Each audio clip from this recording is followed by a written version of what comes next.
ஆண்டவரும் இரட்சகரும் ஆகிய இயேசுவின் விலையேற பெற்ற நாமத்தினாலே உங்கள் அனைவருக்கும் இந்த காலை வேளையில் அன்பின் வாழ்த்துக்கள். கர்த்தர் உங்களை ஆசீர்வதிப்பார். சந்தோஷமா இருக்கிறீங்களா? கர்த்தருடைய நாமத்திலே மனமகிழ்ச்சியா இருங்க. கர்த்தர் உங்கள் ஒவ்வொருவரையும் ஆசீர்வதிப்பாராக என்று சொன்னார். இனி வரப்போகிற காலம் எல்லாம் கடைசி காலம்.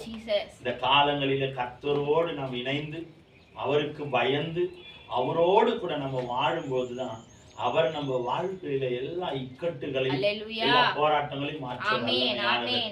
அதனால கர்த்தருக்குரிய பயம் நம்ம இருதயத்துல இருக்கட்டும். கர்த்தரோடு நம்ம இருப்போம். கர்த்தருக்குள்ள நம்ம வாழ்வோம்.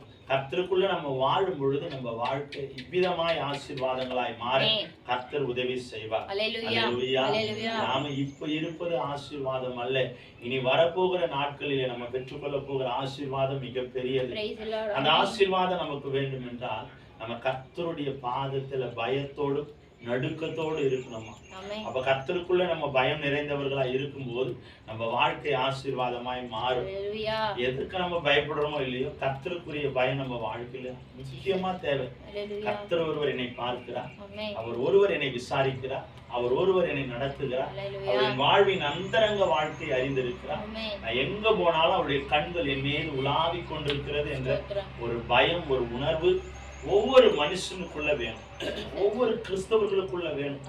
ஆண்டவரை அறியாதவர்கள் ஒரு பக்கம் இருக்கட்டும், ஆண்டவரை அறிந்த தேவ பிள்ளைகளுக்கு முக்கியமா இருக்க வேண்டிய ஒரு காரியம் தேவ பயம். இந்த தேவ பயம் எங்கெல்லாம் அற்று போகிறதோ, தேவ பயம் எங்க குறைந்து போகிறதோ, தேவ பயம் எந்த மனுஷனுக்குள்ள இல்லையோ அந்த மனுஷனுக்குள்ள பிசாசின் கிரியைகள் அதிகமா இருக்குமா. எந்த மனுஷனுக்குள்ள தேவ பயம் இல்லையோ அவன் உலகத்துக்குரிய காரியத்திற்காக தன்னை ஈடுபடுத்திக் கொள்ளுகிறவனாய் மாறுகிறான். தேவ பயம் எந்த மனுஷனுக்குள்ள எந்த குடும்பத்துல இல்லையோ அந்த குடும்பத்துல சத்ருவின் ஆளுகை அதிகமா இருக்கும் என்று சில சரித்திரங்கள் சொல்லுகிறது, வேதம் சொல்லுகிறது. அப்போ நாம தேவ பயத்தோடு இருக்கும் பொழுது சில பாவத்திற்கு விடுதலையாய் வாழ முடியும். தேவ பயத்தோடு இருக்கும் பொழுது சில மனிதர்களுக்கு நம்ம விலகி வாழ முடியும். தேவ பயத்தோடு நம்ம இருக்கும் பொழுது ஒழுக்கம் உள்ளவர்களாய் நம்மால் வாழ முடியும். தேவ பயம் நமக்குள்ள இருக்கும்னா குற்றமற்றவர்களாய் நம்மால வாழ முடியும். அல்லேலூயா. அதே போல தேவ பயம் நமக்குள்ள ஆழமா இருக்கும் என்றால் சத்தியத்தின்படி நடக்கக்கூடிய ஒரு சுவாபம் அவர்களுக்குள்ள இருக்கும். புரியுதுங்களா? அப்போ நமக்குள்ள தேவ பயம் ரொம்ப ரொம்ப ரொம்ப ரொம்ப முக்கியம். யார் என்ன பார்க்காவிட்டாலும் கர்த்தருடைய கண்கள் என்ன பார்த்துட்டே இருக்கும். இல்ல அது எப்படி வராது நினைச்சு பாருங்களேன். அதுக்கு முன்னால ஒரு கண்கள் மட்டும் திறந்துருக்கு, நம்மளை பார்த்துட்டே இருக்கணும். இப்போ நம்ம ஏதாவது ஒண்ணு செஞ்சுட்டே இருக்கிறோம், அவங்க அப்படி திரும்பிட்டாங்க அப்படின்னா நம்மளுடைய செயல்பாடு எப்படி இருக்கும்? வித்தியாசமா இருக்கும். அவங்க என்ன பார்க்கல, எதை வேண்டுமானாலும் செய்யலாம். அதே அவங்க என்ன பார்த்துட்டே இருக்கிறாங்க, கண்ணிமைக்காம என்ன பார்த்துட்டே இருக்கிறாங்கன்னா அந்த வேலையோட வித்தியாசமே வேற மாதிரி இருக்கும். செய்வோம் அவ்வளவு ஒழுக்கமா, எந்த பக்கமும் திரும்பாம அவ்வளவு ஒழுக்கமா பயத்தோட அவங்க என்ன பார்த்துட்டே இருக்கிறாங்க, எந்த ஒரு குற்றமும் என்னிடத்துல இருந்து அவங்க கண்டுபிடிச்சிட கூடாது. இது போல காரியங்கள் நமக்குள்ள வர வேண்டும் என்றால் அந்த பயம் நமக்கு அவசியம். புரியுதுங்களா? நிறைய பேர் பெற்றோர் சொல்லுவாங்க, நீ நான் உன்னை பார்க்கலன்னு நினைச்சிட்டு இருக்கிற, நான் உன்னை பார்த்துட்டே இருக்கிறேன், அதை நல்லா மைண்ட்ல வச்சுக்க. புரியுதா? நாம் அதுல ரொம்ப உணர்வா இருக்கணும். நிறைய பிள்ளைங்க என்னன்னா பெற்றோர்கள் அப்பா அம்மா ஏமாத்துறது நிறைய. அப்பா அம்மா பார்க்கல, எதை வேண்டுமானாலும் செய்யலாம், அவங்க இல்லாதப்ப எதை வேண்டுமானாலும் செய்யலாம். ஆனா சில பேர் சொல்லுவாங்க, நான் உன்னை பார்க்கல நினைச்சிட்டு இருக்கிறேன், நீ என்னன்னா செய்யறன்றதை நான் பார்த்துட்டே தான் இருக்கிறேன், ஒரு நாள் ஒண்ணு இருக்கு. அப்போ அந்த ஒரு நாள் அதுல நம்ம அகப்பட்டு கொள்ளாதபடி நம்ம விலகி வாழ வேண்டும் என்றால் அந்த பயம் ரொம்ப ரொம்ப அவசியம். நம்ம பார்த்துட்டே இருக்கிறாங்க. நம்ம வெளியே போகும்போது கூட சில தவறுகள் நம்ம செய்யும் போது கூட யாராவது என்ன பார்த்துருவாங்களா அப்படின்ற ஒரு பயம். உலகத்தின் மனுஷனுக்கு அவன் பார்க்கிற வரைக்கும் தான் உங்களுடைய பாவங்கள் மூடப்படும். அவன் பார்க்கிற வரைக்கும் தான் அந்த பாவங்கள் அந்த பயம் எல்லாம் இருக்கும். அது கொஞ்சம் அப்படி மறைஞ்சிட்டாங்கன்னா நம்முடைய எல்லா வித்தியாசமாய் மாறும். ஆனால் ஆண்டவருடைய கண்கள் நம்ம மேல எப்பவும் நோக்கமா இருக்கும். நம்ம மேல எப்பவுமே ஆண்டவருடைய கண்கள் நோக்கமா இருக்கும். 2000 கண்களுக்கு நம்ம தப்பித்து வாழ்ந்தாலும் அந்த 2 கண்ணுக்கு நம்மளால தப்பித்து வாழவே முடியாது. 2000 கண்ணுக்கு நம்ம மறைஞ்சிடலாம். இவங்க என்ன பார்க்கல, இவங்க என்ன பார்க்கல, இவங்க யாரு என்ன பார்க்க போறாங்க. ஆனா 2 கண்ணுக்கு நம்மளால மறைஞ்சு இந்த உலகத்துல வாழ முடியாது. அப்போ தேவ பயத்துல வாழ்கிற ஒவ்வொருவருக்கும் பாதுகாப்பு உண்டு. முக்கியம் அதுதான். தேவ பயம் எந்த மனுஷனுக்குள்ள இருக்கோ, குடும்பத்துல இருக்கோ, அவங்க பாதுகாப்பா இருப்பாங்க. எந்த ஒரு பிரச்சனையிலையும் போராட்டத்திலையும் அகப்பட்டு கொள்ளுகிற சூழ்நிலை அவங்களுக்குள்ள வரவே வராது. ஏன்னா அவர் என்ன பார்த்துட்டே இருக்கிறாரு, இந்த தப்பு நான் செய்யக்கூடாது. அவர் என்ன பார்த்துட்டே இருக்கிறாரு, இந்த பிரச்சனையில நான் போகக்கூடாது. அவர் என்ன பார்த்துட்டே. இன்னைக்கு நிறைய பேர் பிரச்சனையை சந்திப்பதற்கு காரணம் என்ன? மனுஷ பயம் அதிகமா இருக்குதே தவிர தேவ பயம் அதிகமா இல்லை. உண்மை நேற்று நைட்டு நான் ஆண்டவரிடத்துல தியானிக்கும் போது இன்னும் ஆண்டவருடைய வார்த்தையை பேசணும். என்ன வார்த்தை அடிமையோடு கூட நீங்க பேச போறீங்க, என்ன மன்னாவை கொடுக்க போறீங்க. அப்ப ஆண்டவர் என்கிட்ட சொன்னது முக்கியம். தேவ பயம் ஒரு மனுஷனுக்குள்ள வேணும்பா. ஒவ்வொருவருக்குள்ள, உனக்குள்ள, வருவங்க எல்லாருக்குள்ளும் தேவ பயம் ரொம்ப ரொம்ப ரொம்ப அவசியம். கண் போன போக்கு, மனம் போன போக்கு, கால் போன போக்குல வாழ்கிறது வாழ்க்கை அல்ல. கர்த்தருக்குள்ள பயத்தோடு வாழ்கிற வாழ்க்கை தான் உண்மையானது. இன்னைக்கு அந்த பயம் நிறைய சபைகளுக்குள்ள இல்ல, நிறைய விசுவாசிகளுக்குள்ள இல்ல, நிறைய ஊழியக்காரர்களுக்குள்ள இல்ல, நிறைய மனுகுலத்துக்குள்ள தேவ பயம் இல்லாமல் போனதுனாலதான் இன்றைக்கு அநேக ஜனங்கள் சிதறடிக்கப்பட்ட மந்தைகளா இன்றைக்கு வாழ்ந்துட்டு இருக்கிறாங்க. அல்லேலூயா. ஒரு மேய்ப்பனுடைய பாதுகாப்புல இருக்கிற வரைக்கும் அந்த ஆட்டுக்கு பாதுகாப்பு, அந்த மேய்ப்பனுடைய பார்வையில் இருக்கிற வரைக்கும் அந்த ஆட்டுக்கு பாதுகாப்பு. அந்த மேய்ப்பனுடைய பார்வையிலிருந்து கொஞ்சம் விலகினாலும் அது ஏதோ ஒரு பிரச்சனையில போய் மாட்டிக்கொள்கிறது. அப்போ நாம பிரச்சனையில போய் மாட்டிக்கொள்ளாத அளவிற்கு நம்ம தேவ பார்வையில நம்மை நாம் இணைத்துக் கொள்ளணும். ஆண்டோடைய பார்வையிலே இருக்கணும், விலகி போயிடவே கூடாது. அவர் நம்மளை பார்த்துட்டே தான் இருக்கிறார், ஆனா நாம அவருடைய பார்வையிலிருந்து விலகி போயிடவே கூடாது.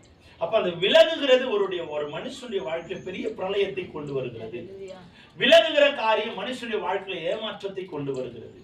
அப்போ நாம தேவ பயத்துல நம்ம இருப்போம்னா விலகி போகிற சூழ்நிலை நம்ம வாழ்க்கையில் வருவது ரொம்ப ரொம்ப கஷ்டம். அப்போ நம்ம விலகி போகாமல் இருப்பது தேவ பார்வையில நம்ம நாம் இணைத்துக் கொள்ளணும்.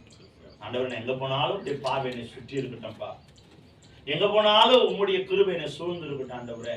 அப்ப இந்த வார்த்தையில், இந்த வசனத்துல நம்மை நாம் அர்ப்பணிக்கும் பொழுது, இணைத்துக் கொள்ளும் பொழுது பல பிரச்சனைகளை நாம தாண்டி வரலாம். இதுதான் உண்மை. நிறைய பேர் கேட்டு பாருங்க, இந்த பிரச்சனை வந்தது காரணம் என்ன அப்படின்னா கடவுளை குறை சொல்லுவாங்களே தவிர, மற்றவர்களை குறை சொல்லுவாங்களே தவிர, அந்த பிரச்சனைக்கு முழுமையான காரணமே நாத்தான்றதை ஒத்துக்கொள்ளவே மாட்டாங்க. நிறைய பேர் கேளுங்க, தப்பு பண்ணிடுவாங்க, அவங்கதான் அந்த தப்பு பண்ணிருப்பாங்க. ஏதோ ஒரு காரணம், அந்த பிரச்சனையில இருந்து அவங்க தப்பிக்கணும்னா யாரையோ ஒருத்தர் சம்மந்தப்படுத்துவாங்க.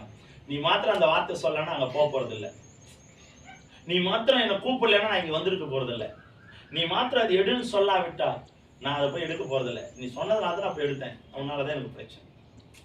அப்ப பாருங்க, ஒரு மனுஷனை நம்ம குற்றப்படுத்துகிறோமே தவிர, ஆனா அந்த குற்றத்திற்கு முழுமையான காரணம் நான் தான் என்பதை நம்ம மறந்து போகிறோம். அது உண்மையான ஒரு காரியத்தை நம்ம தெளிவா புரிஞ்சுக்கணும். அப்போ ஒரு பயம் ஒரு மனுஷனுடைய வாழ்க்கையில இருக்குன்னா பல குற்றங்கள் அவன் வாழ்க்கையில தவிர்க்கப்படுகிறது, பல பாவங்கள் அவன் வாழ்க்கையில வராமல் அவன் கர்த்தருடைய பாதுகாப்பிலே வாழ்வதற்கான கிருபையை கொடுக்கிறது. அப்ப தேவ பயத்தோட நம்ம வாழ நம்மை நாம் அர்ப்பணிப்போம். பல பேர் பல வார்த்தைகளை சொன்னாலும் கர்த்தரோடு கூட நம்ம இருப்போம்னா நிச்சயமா நம்ம வாழ்க்கையில அநேக ஆசீர்வாதங்களை நம்ம பெற்றுக்கொள்ள கர்த்தர் உதவி செய்வார். இன்றைக்கு ஆண்டவர் நம்மோடு கூட பேசுகிற ஒரு வார்த்தை, ஆண்டவரிடத்துல நான் கேட்ட பொழுது என்ன ஆண்டவரை பேசணும், என்ன ஆண்டவர் அடிமையோடு கூட பேச பண்ணி கேட்கும்போது ஆண்டவர் சொன்ன ஒரு வார்த்தையும், கர்த்தருக்கு பயப்படுதல் நல்லதான். கர்த்தருக்கு பயப்படுகிற வாழ்க்கை அது நன்மையான வாழ்க்கை என்று வேதம் சொல்லுகிறது. கர்த்தருக்கு பயப்படுறதுதான் நல்லது, இதை தவிர வேற எதுவுமே இல்லை, வேற எதுவுமே அந்த உலகத்துல நன்மை இல்லை. அப்ப நம்ம கர்த்தருக்கு பயந்து வாழும் பொழுது நம்ம வாழ்க்கையில அநேக நன்மைகளை கர்த்தர் செய்ய வல்லமையானவர். அப்ப கர்த்தருக்கு பயப்படுறதுனால என் வாழ்க்கையில நான் என்னென்ன நன்மையை நான் பெற்றுக்கொள்வேன், என்னென்ன ஆசீர்வாதம் எனக்கு கிடைக்குது, எதை என் வாழ்க்கையில நான் இல்லாததை மறுபடியும் எனக்கு ஆண்டவர் கொடுக்குறேன். இதை நம்ம தெளிவா புரிஞ்சுக்கணும். கர்த்தருக்கு பயப்படுறதுனால என் வாழ்க்கையில என்ன ஸ்கோப் இருக்குங்க, என்ன லாபம் இருக்கு, இதனால எனக்கு என்ன லாபம், இதனால என்ன வரவு. நான் கர்த்தருக்கு பயப்படுறது சரி. சில பேர் சொல்லுவாங்க, நான் உழைச்சா எனக்கு பணம் கிடைக்கும், உழைச்சா எனக்கு பணம் கிடைக்கும், இங்க போனா இந்த பொருள் கிடைக்கும், இங்க போனா இந்த மனுஷனுடைய உதவி கிடைக்கும். அப்போ ஏதோ ஒரு காரணம் நம்ம செய்தா எனக்கு இது கிடைக்குது அப்படின்னு தீர்மானிக்கிறோம். ஆனா இது எல்லாவற்றிலும் காட்டிலும் நமக்கு பரலோகத்திற்கு கொண்டு போகிற ஒரு வழியை காண்பிப்பது எது, பரலோகத்துக்கு நான் போனேன்னா என்னெல்லாம் தேவை, பரலோகத்துக்கு மாத்திரமல்ல இந்த பூமியிலே நான் வாழ வேண்டும் என்றால் எனக்கு என்னென்ன தேவை, அப்படின்ற வேத வசனத்துல நாம இன்னைக்கு தியானிக்க போகிறோம். இன்னைக்கு ஆண்டவர் நம்மோடு கூட பேசுற வார்த்தை கர்த்தருக்கு பயப்படுகிறது நல்லது. முதல் வசனம் நீதிமொழிகள் 19:23. நீதிமொழிகள் 19:23. கர்த்தருக்கு பயப்படுதல் ஜீவனுக்கு ஏதுவானது. ஜீவனுக்கு ஏதுவானது. அதை அடைந்தவன் திருப்தி அடைந்து நிலைத்திருப்பான். தீமை அவனை அணுகாது. பாருங்க, இந்த வேதம் அழகாய் சொல்லுகிறது. சங்கீதக்காரன் நீதிமொழியில் அழகான ஒரு வார்த்தையை நமக்கு முன்வைக்கிற ஒரு கருப்பொருள் என்னவென்றால், கர்த்தருக்கு பயப்படுதல் ஜீவனுக்கு, உயிரே அதுதான், உன் ஜீவனே அதுதானா. அப்ப ஜீவனுக்கு ஈடா என்ன காரியத்தை இங்க சொல்றாங்கன்னா, கர்த்தருக்கு பயப்படுகிற காரியம் தான் உன் ஜீவனுக்கு ஈடானது, உன் ஜீவனை போன்றது. நீ வாழ்கிற நாட்கள் எல்லாம் நீ சுகமாய் வாழ வேண்டும் என்றால் முதலாவது கர்த்தருக்கு பயப்பட வேண்டும். வேதம் சொல்லுது, கர்த்தருக்கு பயப்படுதல் ஜீவனுக்கு ஏதுவானது, அதை அடைந்தவன் திருப்தி அடைகிறான். கர்த்தருக்கு பயப்படும் போது நமக்கு என்ன கிடைக்குதா? திருப்தியான ஒரு வாழ்க்கை, நீங்காத ஒரு சந்தோஷம், நீங்காத ஒரு சமாதானம். அப்போ நம்ம கர்த்தருக்கு பயப்படும் போது அந்த பயம் ஜீவனுக்கு ஈடான ஒரு பயமா இருக்கும். அது ஜீவனை போன்றது. அந்த ஜீவனை போன்றதை அடைந்தவன் திருப்தி அடைந்து வாழ்கிறான். அப்ப திருப்தி உள்ள ஒரு வாழ்க்கை நீ வாழ வேண்டும் என்றால், சுகமான ஒரு வாழ்க்கை நீங்க வாழ வேண்டும் என்றால், சுகபோகமான வாழ்க்கை இந்த பூமியிலே நீங்க சுதந்திரிக்க வேண்டும் என்றால், முதலாவது தேவனுக்கு பயந்து வாழ்கிற வாழ்க்கை ரொம்ப ரொம்ப முக்கியம். எது எடுத்தாலும் நான் தேவனுக்கு பயப்படுகிற பிள்ளையாய் வாழ்கிற எந்த மனிதன் இருக்கிறாங்களோ அவர்களுடைய வாழ்க்கை எப்பவுமே பார்த்தா அழகாவே இருக்கும். சஞ்சலம் இருக்கும், போராட்டம் இருக்கும், வேதனை இருக்கும், ஆனா வெளியே தெரியாது. ஏன் என்றால் அவர்களை ஆண்டவர் சந்தோஷம் உள்ளவர்களை அவ்வளோ துன்பத்திலும் அவர்கள் சமாதானமாய் வாழ்கிற ஒரு சூழ்நிலை நம்மளால பார்க்க முடியும். அப்போ தேவனுக்கு பயப்படுகிற மனுஷனுடைய வாழ்க்கையில என்ன கிடைக்குது? அழகான அந்த வார்த்தை, திருப்தி உள்ள ஒரு வாழ்க்கை. எல்லாமே கொஞ்சமா வருமானம், கொஞ்சம் வருமானம், கொஞ்சம் தான் வரவு, ஆனால் நிறைவான ஒரு ஆசீர்வாதம். கொஞ்சமான வருமானம், நிறைவான மகிழ்ச்சி. கொஞ்சம் தான் அந்த குடும்பத்துல இருக்கு, ஆனா நிறைவான சமாதானம், சந்தோஷம் நிரம்பி இருக்கிற ஒரு சூழ்நிலையை ஆண்டவர் நமக்கு கொடுக்கிறார்.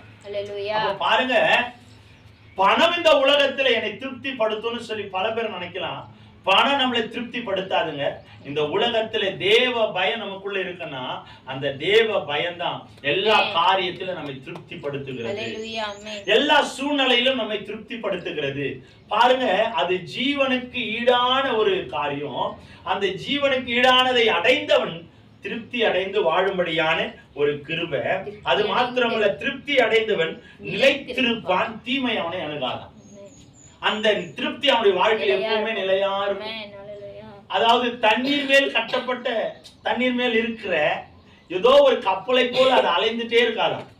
நிலையான ஒரு இடம், நிலையான ஒரு சந்தோஷம், நிலையான ஒரு மனமகிழ்ச்சி கர்த்தருக்கு பயப்படுகிறவனுக்கு உண்டாகிறது. புரியுதுங்களா உங்களுக்கு? அப்ப நம்ம வாழ்க்கையில தேவனுக்கு பயப்படுறதுனால எனக்கு என்ன நன்மைன்றது ஆண்டவர் முதல்ல நமக்கு கற்பித்து கொடுத்திருக்கிறார். திருப்தி உள்ள ஒரு வாழ்க்கை. எது இல்லாவிட்டாலும் ஒண்ணுமே இருக்காது உங்க வீட்டுல, ஆனா திருப்தியான ஒரு ஆசீர்வாதம் எதுவுமே இல்லைங்க, ஆனா எனக்கு ஒரு திருப்தி இருக்கு. இத சொல்லக்கூடிய ஒரு கிருபை எங்க இருக்குன்னா தேவனுக்கு பயப்படுகிற கிறிஸ்துவ வாழ்க்கையில, தேவனுக்கு பயப்படுகிற மனுஷனுடைய வாழ்க்கையில. ஒண்ணுமே இல்லதான், பார்க்கும்போது வெளி தோற்றத்துக்கு ஒண்ணுமே கிடையாது, ஆனா அவன் இருதயம் சமாதானமா இருக்கும், மன மகிழ்ச்சியா இருக்கும். பல பேர் பல குறைகளை சொல்லுவாங்க, என் வாழ்க்கை இப்படியா இருக்கு. ஆனா நீங்க நினைப்பீங்க எனக்கும் இருக்கு, ஆனா என் வாழ்க்கையில ஏன் இது இவ்வளவு பெரிய பிரச்சனையா வரல. சில பேர் வருமானம் நிறைய இருக்கும், லட்சக்கணக்கில் சம்பாதிப்பாங்க, கோடிக்கணக்கில் சம்பாதிப்பாங்க, ஆனா அவங்களுடைய சூழ்நிலை, அவங்க இருதயத்தில் அவங்க வாழ்க்கையை போய் கொஞ்சம் புரட்டி பாருங்களேன், தாங்க முடியாத பிரச்சனை இருக்கும். உலகத்துக்குரியது அதிகமா இருந்தாலும் அவங்களுக்குள்ள இருக்கிற சில காரியங்கள் பார்த்தா மிகப்பெரிய பிரளயமா இருக்கும். புரியுதுங்களா? கடவுளுடைய அனுகிரகம் இருக்காது. ஆனா நம்மளுடைய வாழ்க்கை எடுத்துக்கொள்ளுங்க, கொஞ்சமா தான் இருக்கும், ஆனா நிறைவான திருப்தி. கொஞ்சம் சாப்பிட்டாலும் அது நிறைவான தூக்கம், நிம்மதியான ஆகாரம், நிம்மதியான உறக்கம், நிம்மதியான வாழ்க்கை. இது எங்குமே கிடைக்காதுங்க. நிறைய பேர் சொல்றாங்க, பணம் இருந்தா என் வாழ்க்கையில பல நிம்மதி என தேடி வரும். ஒண்ணு மாத்திரம் சொல்றேன், பணம் ஒரு மனுஷனுடைய வாழ்க்கையில, நான் ஒரு வீடியோவை பார்த்தேன், அது பார்க்கும்போது எனக்கு அது சின்ன ஒரு 10 நிமிஷம் வீடியோ தான், ஆனா பல்லாயிரமான ஆண்டுகள் நம்ம வாழ போகிற வாழ்க்கையை அந்த 10 நிமிஷம் வீடியோ நம்ம புரிய வச்சது. 10 நிமிஷம் வீடியோ தான், ஆனா பல்லாயிரம் ஆண்டுகள் நம்ம வாழக்கூடிய அந்த வாழ்க்கையின் அர்த்தத்தை அந்த 10 நிமிஷம் வீடியோ நமக்கு புரிய வச்சது. ஒரு மனுஷன் ஓடிட்டே இருக்கிறான், கிராபிக்ஸ் தான் அது, ஓடிட்டே இருக்கிறான். அவன் கையில ஒரு கட்டு பணத்தை கொடுக்குறாங்க, ஓடிட்டே இருக்கிறான், வேகமா ஓடிட்டே இருக்கிறான், ஒரு கட்டு பணத்தை கொடுக்குறாங்க. இன்னும் வேகமா ஓடிட்டே இருக்கிறான், இன்னொரு கட்டு கையில 2 கட்டு பணத்தை கொடுக்குறாங்க. வேகமா ஓடுறான், இந்த கையில இந்த வேகமா ஓடுறான், இந்த பின்னாடி பக்கம் சோல்டர்ல அந்த பேகை மாட்டிட்டு, பணப்பையை மாட்டிட்டு கொடுக்குறாங்க, ஒரு காலேஜ் பேக் மாதிரி. வேகமா ஓடுறான், திரும்ப இன்னொரு கையில பேக கொடுக்குறாங்க, அந்த வேகம் கொஞ்சம் குறையுது. இன்னும் ஒரு பெரிய 2 கையில அந்த பணத்தை தூக்கிட்டு கொஞ்சம் வெயிட்டா இருக்கும்போது ஓடுறான், கொஞ்சம் வேகம் குறையுது. வேகமா ஓடிட்டு இருந்தவன் கொஞ்சம் பணம் இருக்கும்போது ஓடுறான், இன்னொரு கையில பணம் இருக்கும்போது வேகம் கொஞ்சமா சோல்டர்ல மாட்டும் போது, கையில வரும்போது, தோல் மேல தூக்கும் போது, தலைமையில வைக்கும் போது அந்த வேகம் கொஞ்சமா குறையுது. அதுவே அவன் பின்னாடி பக்கம் பெரிய ஒரு மூட்டையை தொங்க வச்சு ஓட வைக்கிறாங்க, ஓடுறான், அந்த வேகம் ரொம்ப ஸ்லோவாயிருச்சு, முடியல. திருப்பி இன்னொரு அந்த பேக்குள்ள இன்னொரு நிறைய பணத்தை போட்டு நிரப்புறாங்க, அந்த வேகம் ஓடுற வேகம் இன்னும் கொஞ்சம் ஸ்லோவாயிருது. திரும்பவும் பணத்தை போட்டு நிரப்புறாங்க, ஓடுறவன் நடக்க ஆரம்பிக்கிறான். திரும்பவும் பணத்தை போட்டு நிரப்புறாங்க, வேகமா நடந்தவன் ஸ்லோவா நடக்கிறான். திருப்பி பணத்தை நிரப்புறாங்க, ஸ்லோவா நடந்தவன் இன்னும் ஸ்லோவா நடக்கிறான். இன்னும் பணம் தாங்க முடியாத அளவுக்கு போட்டவனே நிக்கிறான், இன்னும் பணத்தை தாங்க முடியாம போட்ட உடனே உட்கார்றான், இன்னும் பணத்தை தாங்க முடியாம போட்ட உடனே அப்படியே படுத்துக்கிறான். அந்த பணம் அவனை அழுத்திச்சு, முதுகு மேல இருக்கிற பணம் அவனை அழுத்தி அவனை சாகடித்தது. அப்ப பாருங்க, இந்த உலகத்துல பணம் அதிகமாக ஜீவன் பறிக்கப்படுகிறதே தவிர அவன் வாழ்க்கையில சுகத்தை பெற்றுக் கொள்ளுகிற அனுபவம் வரல.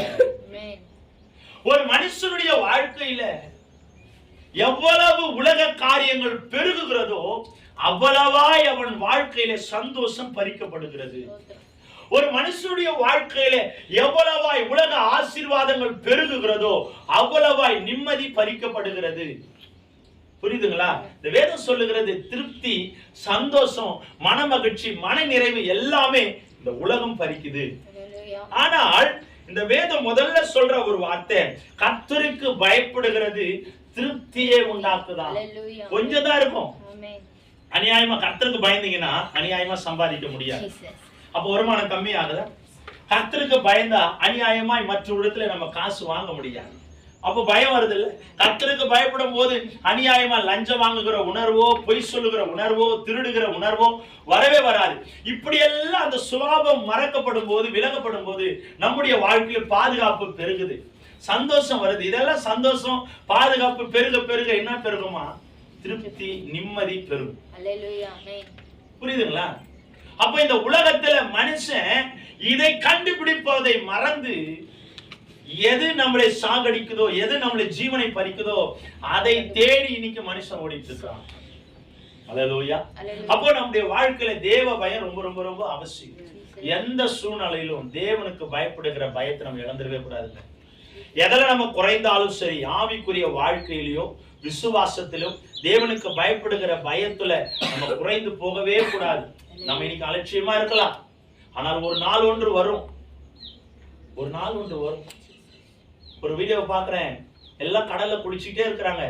இத்தனை ஆண்டு அந்த கடல் ஒரு நாளும் உள்ள போனது கிடையாது, ஒரு நாள் அந்த கடல் சீற்றம் அதிகமானது கிடையாது. எல்லாம் ஆறு போல குளிச்சுட்டு இருப்பாங்க அந்த கடல்ல. ஆனா ஒரு நாள் அந்த கடல் உள்ள வாங்கின கடல் தன்னுடைய சீற்றத்தை வெளியே காண்பித்தது. எத்தனை பேர் அந்த கடலை நம்பினானோ, ஒன்றுமே பயலன்னு சொல்லி நாம அத்தனை பேரும் முழுகி செத்து போனோம். ஒரு நாள் ஒன்று வந்தது, புரியுதா? அப்ப ஆவி இந்த உலகத்தில வாழ்கிற நாட்களில கர்த்தருடைய பயம் அற்று போனால் ஒரு நாள் ஒன்று வரும். பெரிய பிரளயம் நம்ம மேல வரும், காப்பாற்ற ஒருவரால முடியாது. அதே தேவனுக்கு பயப்படுகிற மனுஷனுடைய வாழ்க்கையில எவ்வளவு பெரிய பிரளயம் வந்தாலும் அவன் திருப்தி உள்ளவனாய் வாழ தேவன் அவனை பாதுகாக்கிறார். அல்லேலூயா. அப்போ நம்முடைய வாழ்க்கையில தேவனுக்கு பயப்படுகிறது தான் நம்முடைய ஜீவனே. நிறைய பேர் சொல்லுவாங்க, அவருக்கு பயப்படுறதுனால என்ன, அதுதான் என் வாழ்க்கை, அதுதான் என் ஜீவன் என்று சொல்லக்கூடிய கிறிஸ்தவர்களாய் நம்ம வாழணும். இந்த நீதிமொழிகள்ல இந்த சாலமோன் அழகா பேசுறாரு, நான் கர்த்தருக்கு பயப்படுகிறது ஜீவனுக்கு ஏதுவானது, அது ஜீவனை போன்றது, அதுதான் உயிர் மூச்சு. அப்ப அந்த உயிர் மூச்சியோடு நம்ம வாழ வேண்டும் என்றால் தேவ பயம் நமக்கு ரொம்ப ரொம்ப அவசியம். ஏனோ தானோ என்று வாழுற வாழ்க்கையில நீங்க கர்த்தருடைய சமூகத்திலிருந்து சொல்றேன் சிஸ்டர், சகோதரனே சகோதரியே, தேவனுக்கு பயப்படுகிற வாழ்க்கையிலிருந்து மாத்திரம் விலகிறாதீங்க. கர்த்தருக்கு பயப்படுகிற பயம் நம்ம ரத்தத்துல ஊறணும், நம்ம சுவாபத்துல கலக்கணும், நம்ம இருதயத்துல அந்த சுவாபம் இருக்கணும். இன்னைக்கு நிறைய பேருக்குள்ள அது இல்லாமல் போனதுனால தான் நிறைய பேருடைய வாழ்க்கையில் இன்னைக்கு துன்பம், சஞ்சலம், வேதனை, தவிப்பு.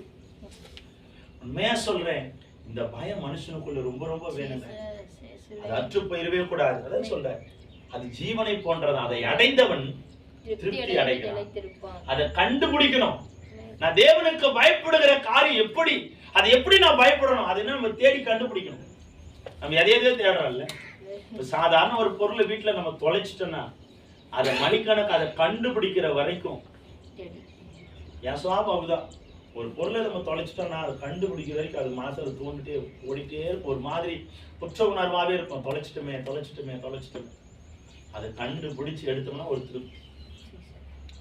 கண்டுபிடிச்சு எடுத்தா அதுதான் இந்த தேவ பயம். ஒரு உலகத்தின் பொருளுக்கே அவ்வளவு திருப்தி கிடைக்கும்னா தேவனுக்கு பயந்து அதை விட திருப்தி அதிகங்க. உலகத்தின் பொருளையே நம்ம தேடி கண்டுபிடிச்சு, சாதாரணமா இப்ப ஏதோ எதர்ச்சியா ஒரு வார்த்தை என் வாயில வந்துச்சு, தேடி கண்டுபிடிச்சோன்னே ஒரு திருப்தி. அப்போ சாதாரணமானதுக்கே ஒரு திருப்தி வரும்னா ஆண்டவருக்கு பயந்து நீ வாழும் பொழுது எவ்வளவு திருப்தி உன் வாழ்க்கையில் இருக்கும். அந்த பயம் ரொம்ப ரொம்ப அவசியம். அல்லேலூயா. அடுத்தது எடுத்து வாசிங்க, சங்கீதம் 34 அதிகாரம் 9-10 வாசிக்கலாமா? சங்கீதம் 34 9-10 வாசிக்கலாம். கர்த்தருடைய பரிசுத்தவான்களே, கர்த்தருக்கு பயந்திருங்கள், அவருக்கு பயந்தவர்களுக்கு குறைவில்லை. பாருங்க, முதல்ல பயந்தா திருப்தி உண்டாகும். இந்த இரண்டாவது காரியம் சொல்லுகிறது, கர்த்தருடைய பரிசுத்தவான்களே. யாருக்காம்? உங்களுக்கும் எனக்கும் சொல்லுகிற ஒரு ஆலோசனையின் வார்த்தை. கர்த்தரினுடைய பரிசுத்தவான்களே, அவருக்கு பயந்திருங்கள். தயவாய் தயவாய் ஆண்டவர் எச்சரிப்போடு சங்கீதக்காரன் சொல்ற ஒரு வார்த்தை, நம்ம கர்த்தருடைய நாமத்தை தரித்தவர்கள், மாதந்தோறும் கர்த்தருடைய ரத்தத்தினாலும் சரீரத்தினாலும் நாம இணைத்து நம்மை பரிசுத்தப்படுத்துகிறவர்கள், நமக்கு சொல்லுகிற ஒரு ஆலோசனை கருப்பொருள் என்னன்னா, கர்த்தருடைய பரிசுத்தவான்களே, நாம் கிறிஸ்துவின் அடையாளம் தரிப்பது பெரிதல்ல, அந்த அடையாளத்தோடு வாழ்கிறது தான் ரொம்ப ரொம்ப முக்கியம். சொல்ற கர்த்தருடைய பரிசுத்தவான்களே, அவருக்கு பயந்திருங்கள், அவருக்கு பயந்தவர்களுக்கு ஒரு குறைவும் வராது. இன்னைக்கு சிலருடைய வாழ்க்கையில குறைவு வருவதற்கு காரணம் என்ன அப்படின்னா, குறைவு வருவதற்கு காரணம் ஒன்றே ஒன்று, தேவ பயம் மனுஷனுடைய வாழ்க்கையில். அந்த பயம் இல்லாதனாலதான் தவறான ஒரு முடிவு, தவறான ஒரு தீர்மானம், தவறான ஒரு மனிதன், தவறான ஒரு பொருள், தவறான ஒரு சில காரியங்கள் அவன் வாழ்க்கையில உள்ள நுழைகிறது. புரியுதுங்களா? தேவனுக்கு பயப்படாமல் இருப்பனா ஏதோ ஒரு காரியம் உன்னை தேடி உங்க வீட்டுக்குள்ள நுழையும். புரியுதுங்களா? இது ஆண்டவர் ஸ்பெஷலா யாருக்கு சொல்றாரு? ஸ்பெசிபிக்கா யாருன்னா நமக்கு தான் சொல்றாரு. கர்த்தருடைய பரிசுத்தவான்களே, என் ரத்தத்தையும் சரீரத்தையும் புசிக்கிற தேவ பிள்ளைகளே, என் அன்பு மகனே மகளே, தயவா இதை கேளு. நீ எனக்கு பயந்துரு, உனக்கு குறைவு வராது. எனக்கு பயந்து வாழு, உனக்கு நன்மை வரும். எனக்கு பயந்து வாழு, வாழ்க்கை ஆசீர்வாதமா மாறும். இன்னைக்கு தேவ பயம் இல்லாதனாலதான் நிறைய குடும்பத்துல இன்னைக்கு குறைவு குறைவு குறைவு. எது எடுத்தாலும் எது வாங்கினாலும் குறைவு. பாஸ்டர் இதை நான் செய்யறேன், ஆனா அதுல ஒரு குறைவு. பாஸ்டர் இதை வாங்குறேன், அதுல ஒரு குறைவு. நான் கடினமா உழைக்கிறேன், அதுல ஒரு குறைவு. வாங்குகிற வருமானம் பொத்த பையில போடுகிறதை போல போகுது பாஸ்டர். காரணம் என்ன? பயம் இல்ல. நான் ஆண்டவருக்கு என்ன செய்ய வேண்டும் என்ற பயம் இல்ல. ஆண்டவரோடு கூட நான் எப்படி நடக்க வேண்டும் என்ற பயம் எனக்குள்ள இல்லை. அப்போ இந்த பயம் இல்லாதனாலதான் என் வாழ்க்கையில இன்னி வரைக்கும் குறைவு தேங்கி நிக்குது, போக வழி இல்லை. ஒரு தண்ணி தேங்கி நிற்பதற்கு காரணம் என்னன்னா அது போக வழி இல்லாததுனாலதான். புரியுதுங்களா? அப்ப இந்த குறைவு நம்ம குடும்பத்துல இருப்பதற்கு காரணம் அது போக வழியில், அந்த வழியை நம்ம உருவாக்கல. தேவனுடைய பயத்தை நம்ம உள்ள கொண்டு வராததுனாலதான் குறைவு குடும்பத்துல தேங்கி நிக்குது. புரியுதுங்களா நான் சொல்றது? அப்போ நம்முடைய வாழ்க்கையில் இந்த குறைவுகள் மாற வேண்டும் என்றால் நாம தேவனுடைய பயத்தை தரித்தவர்களாய் வாழ வேண்டும். தேவனுக்கு பயந்தவனா உண்மையா சொல்றேன், குறைவுகள் நம்மை ஒரு நாள் மேற்கொள்வதில்லை. அவர் நல்ல ஒரு ஆலோசனை நமக்கு கொடுப்பார். அப்ப அந்த பயத்தோட நம்ம வாழும் பொழுது எது எதுவோ ஆண்டவருக்கு நம்ம கொடுக்கணுமோ அதை கட்டாயமா நம்ம கொடுக்கணுங்க. அந்த பயம் நமக்குள்ள வேணும். பயம் நமக்குள்ள வேணும். ரெண்டு விதவை 2 காசு போட்டாங்க. என்னத்தினால போட்டாங்கன்னா, இது என்ன வாழ வைக்குதோ இல்லையோ இதை கொடுத்தவர் என்ன வாழ வைப்பாரு. இந்த பயம். இன்னைக்கு ஆராதனை, இன்னைக்கு ஞாயிறு ஆராதனை, ஆலயத்துக்கு நான் வந்திருக்கிறேன், நான் வந்துட்டேன், ஆண்டவர் என்னோட கூட என்ன ஆசீர்வதிக்க அவர் என்ன கொண்டு வந்திருக்கிறார். ஆனா நான் அவருக்கு செய்ய வேண்டிய கணம் என்ன? அவங்க யோசித்த ஒரு காரியம். அப்போ ஒரு பயம் அந்த அம்மாவுக்குள்ள இருந்துச்சு. புரியுதுங்களா? பயம் ஒரு மனுஷனுக்குள்ள இருக்கணும். உலக பயம் ஒரு நாளும் நம்மள முன்னேற்றவே ஏற்றாது. மனுஷன் பார்க்கறான், மனுஷனுக்கு பயப்படுகிற பயம் கண்ணிய வரவிக்கும், ஆபத்தை கொண்டு வரும். ஆனா தேவனுக்கு பயப்படுகிற பயம் எந்த இடத்துலயும் தயவா எந்த மனுஷத்துல பேசும்போது கூட ஜாக்கிரதையா பேசணும். ஏன்னா பக்கத்துல ஆண்டவர் நின்னுட்டே இருக்கிற வாயிலிருந்து வருகிற வார்த்தையை கூட நம்ம ஜாக்கிரதையா விடணும். உள்ள ஒரு மாதிரி வெளியே ஒரு மாதிரி நம்ம வேஷம் போடுகிற வேஷக்காரர்கள் அல்ல, நம்ம நாடக நடிகர்கள் அல்ல. ஒருத்தர் சொன்னார் பேட்டியில, ஐயா இந்த படத்துல நீங்க அவ்வளோ அந்த ஜனத்துக்கு மேல இருக்கும், ஒரு கிராமத்தையே நீங்க நடத்துறீங்களா ஐயா, அது படம், இது என் வாழ்க்கை, எல்லாத்தையும் நான் கொடுத்துட்டு நான் ஓட்டாண்டியா போக சொல்றேன். அப்போ ஒரு நடிகனை போல இன்னைக்கு கிறிஸ்துவ வாழ்க்கை மாறவே கூடாது. நம்ம நடிக்கிறதுக்கு இந்த உலகத்துல வரல, அவருடைய சித்தத்தை நிறைவேற்றுவதற்காக தான் இந்த உலகத்துல வந்திருக்கோம். அல்லேலூயா. அப்ப இந்த உலகத்துல வந்த நோக்கம் எதுவோ அதை நாம நிறைவேற்றுகிற தேவ பரிசுத்தவான்கள், தேவ பிள்ளைகளாய் நம்ம இருக்கணும், பரிசுத்தவான்களாய் நம்ம இருக்கணும். ஆண்டவர் இந்த வார்த்தையை ஹைலைட் பண்றாரு, சகல பரிசுத்தவான்களே, என் பிள்ளைகளே, என் ரத்தத்தை எடுத்தவர்களே, என் சரீரத்தை புசித்தவர்களே, ஜாக்கிரதையா இருங்க. தேவனுக்கு பயப்படுகிற பயம் நம்முடைய வாழ்க்கையில குறைவுகளை கொண்டு வராது. இப்படி பயப்படுகிற பயம் குறைவு கொண்டு வராது. எப்படி குறைவு கொண்டு வராதான், அது உதாரணத்தை கீழே சொல்றாரு பாருங்க. சிங்கக்குட்டிகள் தாட்சி அடைந்து, சிங்க குட்டியே தான் குட்டிகளை பட்டினி போட்டாலும் கர்த்தரை தேடுகிறவர்களுக்கோ நன்மையும் குறைவுபடாது. நீங்க நல்லா புரிந்து கொள்ளுங்க. காட்டுக்கு ராஜான்னு சொல்லி நம்ம மார்த்தற்றோம், பயந்து சொல்றோம். சொல்லும் போதே அந்த வார்த்தையில நான் சொல்றோம், சிங்கம் லயன், காட்டுக்கு ராஜா சொல்லும் போதே இந்த 2 புருவமும் அப்படியே தூக்கும். சொல்லும் போதே அந்த வார்த்தையின் அந்த அந்த அந்த அகலம் அவ்வளவு பெருசா போகும். ஆனா அப்படிப்பட்ட ஒரு மிருகத்திற்கு இவ்வளோ ஒரு இது இருக்கு நம்ம கொடுக்கிறோம். ஆனா அப்படிப்பட்ட மிருகமே தான் குட்டிய பட்டினி போடும். நானோ எனக்கு பயப்படுகிற பிள்ளைகளோ ஒரு நாளும் குறைவுபட மாட்டாங்க. எப்போ கர்த்தருக்கு பயந்து அவர் வழிகளிலே நடக்கும் போது, அவர்களோடு கூட இருக்கும் போது அவர்களுக்கு குறைவு வராது. சிங்க குட்டிகள் தாட்சி அடைந்து பட்டினியாய் கிடக்கும், சோர்ந்து போய் கிடக்கும், முயற்சித்து சோர்ந்து போய் கிடக்கும். ஆனால் என்னை தேடுகிறவர்களுக்கோ குறைவு வராது. கர்த்தரை தேடுகிற ஒருவருக்கும் குறைவு வராது. கர்த்தரை தேடுகிற ஒருவருக்கும் குறைவு வராது. கர்த்தரை நம்புகிறவர் ஒரு நாளும் குறைவுபட்டு போவது இல்லை. இன்னைக்கு நான் நம்பி விசுவாசத்தோடு சொல்றேன், கர்த்தருடைய சமூகத்திலிருந்து சொல்றேன். இன்னைக்கு நீங்க கர்த்தருக்கு பயந்து வாழ்கிற வாழ்க்கை உன் குடும்பத்துல, உன் எல்லையில, உன் படிப்புல, உன் வேலையில இருக்கணும், குறைவை நீங்க பார்க்க மாட்டீங்க. பயம் ரொம்ப ரொம்ப முக்கியம். ஞாயிற்றுக்கிழமை ஆராதனை எழுந்து ஆண்டவருக்குரிய நாளை நீ ஆண்டவர் கொடுத்துதான் ஆகும். ஆண்டவர் நம்ம கொடுத்து பிள்ளைகள் எதற்காக தெரியுமா சிஸ்டர்? அவருடைய நாமத்தை மகிமைப்படுத்த. ஒரு அம்மா வருவாங்க சர்ச்சுக்கு. சர்ச்சு முடிஞ்சோடனே நம்ம கேட்போம், பிள்ளைங்க எங்கம்மா? தூங்குறாங்க அப்படின்வாங்க. ஏன் எழுப்புல அப்படின்னா, எழுந்துக்க மாட்டேன்றாங்க. சரி, நீங்க மட்டும் பரலோகத்துக்கு போங்க, உன் பிள்ளைங்க நரகத்துக்கு போனா உங்களுக்கு பிடிக்குமா? நான் பாஸ்டர், உன் பிள்ளைங்க நரகத்துக்கு போக கூடாதுன்ற உணர்வு உனக்கு இருந்தா உன் பிள்ளையை ஆலயத்துக்கு கொண்டு வந்திருப்பில்ல. இன்னைக்கு நான் சொல்லட்டுங்களா, தான் பிள்ளைக்கு பெற்றோர்கள் தான் வழி திறக்கிறாங்க நரகத்துக்கு. ஆமா இல்ல, அந்த அம்மா சொல்றாங்க, என் பிள்ளைங்க தூங்குறாங்க, எழுந்துக்க மாட்டேன்றாங்க. ஆமா, உன் பிள்ளைங்க நரகத்துக்கு போறனா விட்டுருவீங்களா? நீங்க மட்டும் உங்களை பரலோகத்துக்கு ஆண்டவர் கூப்பிடுறாரு, நீ மட்டும் பரலோகத்துக்கு, உன் பிள்ளைங்க வரல ஆலயத்துக்கு, எனக்குரிய பயம் இல்ல, என்னை நேசிக்கல, என்னை தேடல, உன் பிள்ளைங்க நரகத்துக்கு போறாங்க. நம்ம என்ன பண்ண, மார்ல அடிச்சுட்டு அழுவும்ல, ஐயோ என் பிள்ளைங்க. அப்ப அந்த உணர்வு வர வேண்டும் என்றால் தேவனுக்குரிய பயம் உன் பிள்ளைகளுக்கு நீ கொடுக்கணும். ஆராதனை ஆராதனை கொண்டு வந்து என்ன நடந்தாலும் தூக்கிட்டு வந்து இங்க போடணும்.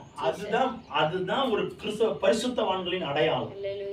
அந்த அம்மா வாய் கூசாம சொல்றேன், என் பிள்ளைங்க தூங்குறாங்க, 8 மணி வரைக்கும் உன் பிள்ளைங்களை நீ தூங்க விடுறன்னா உன் பிள்ளைகளை ஏதோ ஒரு காரியத்துல நீ கொண்டு போய் இணைக்கு போகிறேன்னு அர்த்தம். நான் சொல்றேன், உங்களை பாதுகாக்க நான் சொல்றேன். ஒரு சொன்னமா, உன் பிள்ளைய பரலோகத்துக்கு கொண்டு போக வழி திறக்கணுமே தவிர நரகத்திற்கோ பாதாளத்துக்கோ உன் பிள்ளைய கொண்டு போக நீயே வழி செய்யாத.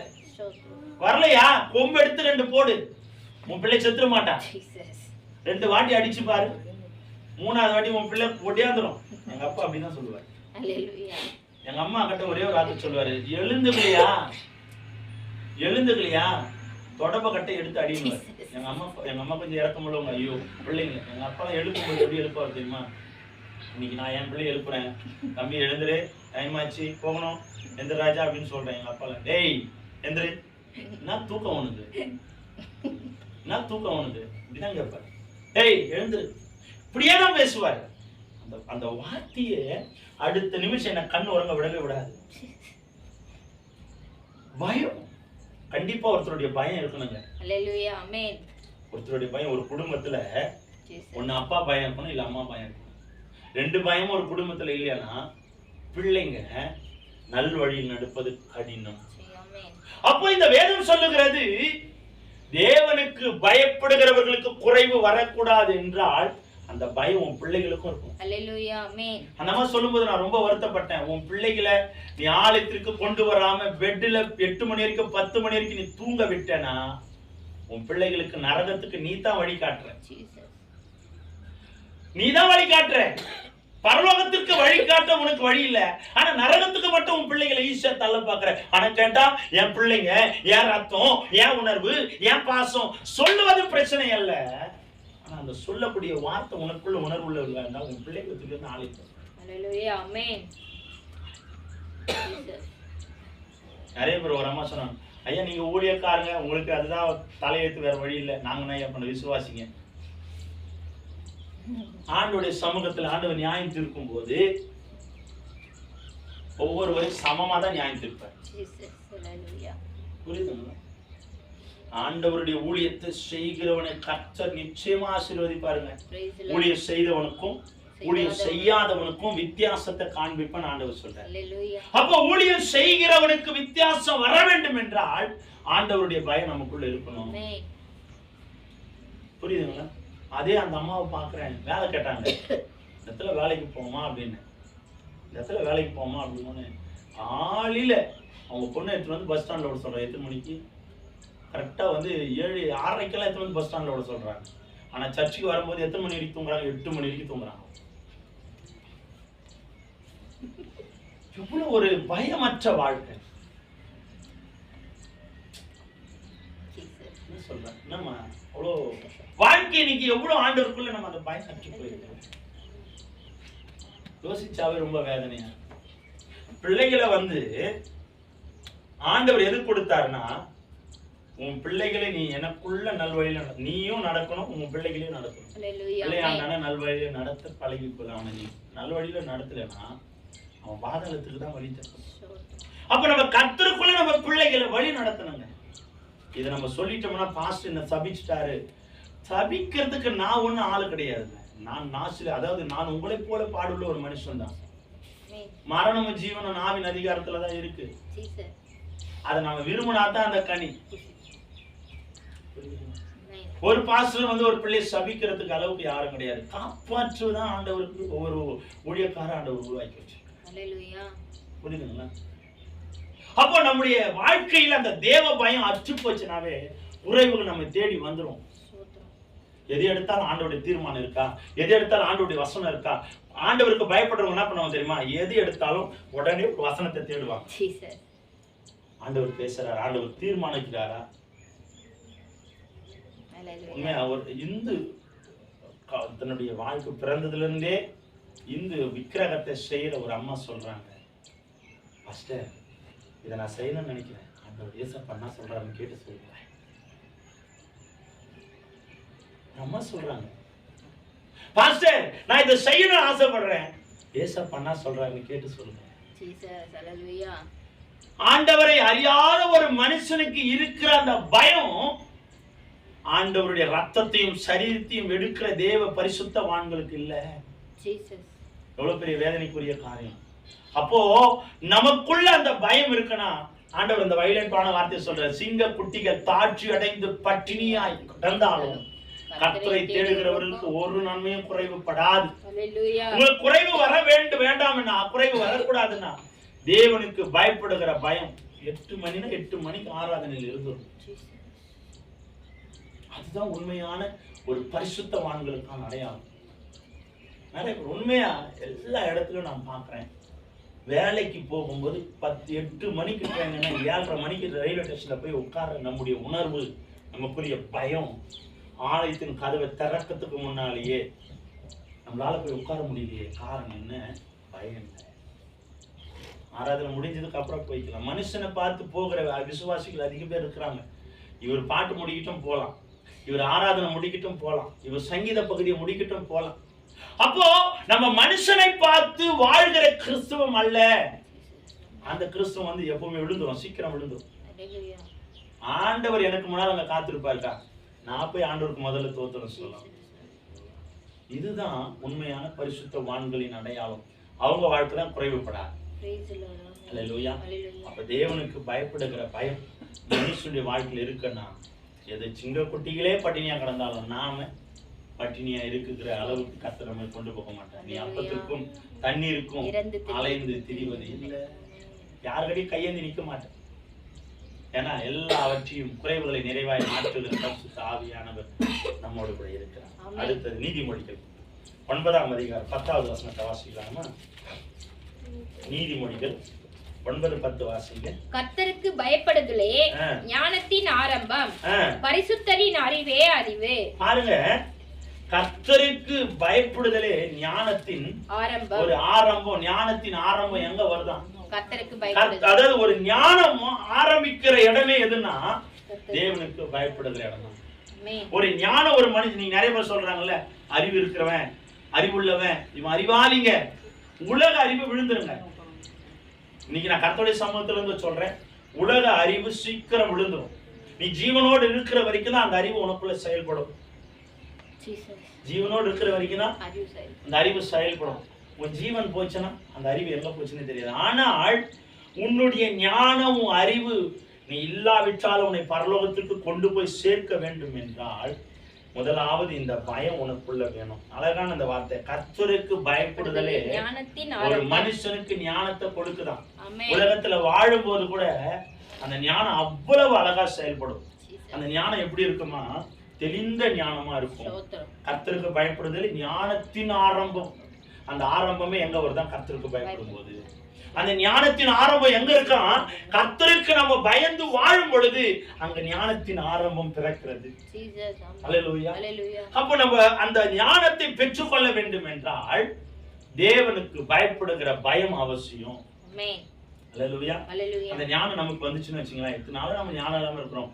ஆண்டவருடைய வார்த்தை வசனத்தை கேட்டு பயந்து இருக்கிறோன்னா ஒரு ஞானம் வரும். என்ன ஞானம்னா, யாருக்கிட்ட பேசினாலும் முறை தவறி நம்ம பேச மாட்டோம். அது ஒரு ஞானம். யார் வீட்டுக்கு போனாலும் நம்ம போகும்போது தெளிந்த ஒரு ஞானத்தை ஆண்டவர் நம்ம கொடுப்பார். இங்க போகாத, உனக்கு அதாவது மதிப்பு மரியாதை அங்க கிடைக்காது, விலகி. அங்க ஒரு ஞானம். ஏதோ ஒரு வேலையை தேட போற, அந்த வேலையில நல்ல ஒரு மேனேஜர் மீட் பண்ண போற, அந்த கேட்கிற கேள்விகளுக்கு நீ பதில் சொல்லும் போது அந்த பதில் வரணும்னா அங்க ஒரு தேவ ஞானம் இருக்கு. உண்மையா சொல்றேன், நல்ல ஒரு ஞானத்தை பெற்றுக் கொள்ளுகிற இடம் எதுன்னா தேவனுக்கு பயப்படுகிற இடம். அல்லேலூயா.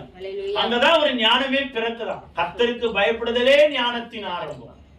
அந்த ஞானத்தின் ஆரம்பமே அங்கதான் இருக்கு. அப்ப அந்த ஞானம் நமக்குள்ள வர வேண்டும் என்றால், பிறக்க வேண்டும் என்றால், பெற்றுக்கொள்ள வேண்டும் என்றால் நாம் ஆண்டவருக்கு பயந்து வாழ்கிற தேவ பிள்ளைகள். இனி காலம் செல்லாது.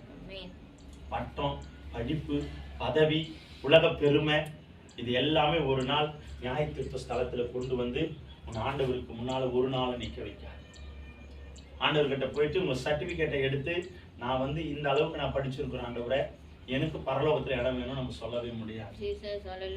ஆண்டவர் ஒரே ஒரு சர்டிபிகேட்டை கேட்பாரு, எனக்கு பயப்படுகிற பயத்தின் சர்டிபிகேட் எங்க? என்னுடைய வார்த்தைக்கு பயந்து வாழ்ந்த சர்டிபிகேட் எங்க? இதைதான் ஆண்டவர் கேட்பாரு. இந்த சர்டிபிகேட்டை நம்ம காட்டாவிட்டால், உலக சர்டிபிகேட் இது நான் உண்மையா சொல்றேன், ஒரு மனுஷன் இந்த உலகத்துல இருக்கிற வரைக்கும் அவன் படிப்பு சர்டிபிகேட் செல்லுது. போயிட்டதுக்கு அப்புறம் ஒண்ணும் நம்முடைய கையில வச்சுதான் நம்ம வேடிக்கை பார்த்துக்கிட்டு இருக்கோம். புரியுதுல்ல? அப்போ பரலோகத்துல நமக்கு ஒரு இடம் வேணும்னா இந்த சர்டிபிகேட் நமக்கு முதல்ல அவசியம். அப்ப இதை பெற்றுக்கொள்ள நம்மை நாம் இணைத்துக் கொள்ள வேண்டும் என்றால் தேவ பயம் நமக்குள்ள அவசியம். அல்லேலூயா. சங்கீதம் 112 அதிகாரம் 1வது வசனத்தை வாசிங்க. சங்கீதம் 112 1 வாசிங்க. அல்லேலூயா. கர்த்தருக்கு பயந்து, அல்லேலூயா, கர்த்தருக்கு பயந்து அவருடைய கட்டளைகளில் மிகவும் பிரியமாயிருக்கிற மனுஷன் பாக்கியவான். பாருங்க, கர்த்தருக்கு பயந்து அவருடைய கட்டளைகளில், அவருடைய கட்டளை, அவர் என்ன சொல்றாரோ அந்த வார்த்தைக்கு பயந்து படிங்க. மிகவும் பிரியமாயிருக்கிற, கர்த்தருக்கு பயந்து அவர் கட்டளைகள் மேல் பிரியமாய் ஆசையாய் வாஞ்சையாய் இருக்கிற மனுஷன் பாக்கியவான். நன்மையை பெறுகிறவன், ஆசீர்வதிக்கப்பட்டவன், சுகபோகி. அவன் சுகவாழ்வு ஆசீர்வாதமாய் மாறும். அவனுடைய செல்வங்கள், அவனுடைய ஆஸ்தி, அவனுடைய சுகம், சமாதானம், பெருக்கம் உள்ளவனாய் வாழ்கிறவன். அப்போ இந்த ஆசீர்வாதம் நமக்கு வேணும்னா முதல் வார்த்தை, கர்த்தருக்கு பயந்து அவர் கட்டளைகளின் மேல் பிரியமா இருக்கிற மனுஷன் பாக்கியமா.